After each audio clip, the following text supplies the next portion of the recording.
ఊరంతా ఒక దారి అయితే ఉలిపికట్టదు ఒక దారి అన్నట్టుగా ప్రపంచమంతా ఒక కుగ్రామంగా మారిపోయి ఒక దేశం నుంచి ఇంకో దేశానికి వలసలు, సరదాలు, సంబరాలు, ఉద్యోగాలు, ఉపాధి ఇట్లాగా ఎవరికి వాళ్ళు కలిసిపోతూ ఉంటే వీళ్ళందరికీ దూరంగా ఒక 3 రకాల క్రాఫ్ట్లు, 3 రకాల దుస్తులతోనే బ్రతకాలి అంటూ ఒక నియంతృత్వ రాజ్యాన్ని నడిపిస్తున్నటువంటి ఉత్తర కొరియా అధ్యక్షుడు కిమ్ 4 సంవత్సరాల తర్వాత తన దేశంలోకి టూరిస్టుల్ని అనుమతిస్తున్నాడు.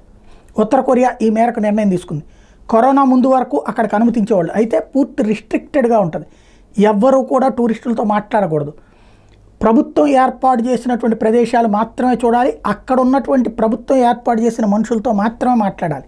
వేరే వాళ్ళు మాట్లాడితే ఆ టూరిస్ట్ మీద కేసు, అట్లాగే ఆ పబ్లిక్ మీదన కేసు నమోదవుతూ ఉంటుంది. వాళ్ళని తీసుకెళ్ళి వీళ్ళనేమో అరెస్ట్ చేస్తారు, వాళ్ళని తీసుకెళ్ళి దాన్ని ఏమంటారు బండలు కొట్టే పనుల్లో పెడతా ఉంటారు. అలాంటి వాటితో టూరిస్టులు తక్కువే ఉన్నారు. బట్ వెళ్ళాలని ఇదంతా విన్న తర్వాత కూడా చూడాలని కోరుకునే వాళ్ళు ఉంటారు. అట్లాంటి వాళ్ళ కోసం ఇప్పుడు దారులు తెరిచినటువంటి పరిస్థితి, ద్వారాలు తెరిచినటువంటి పరిస్థితి.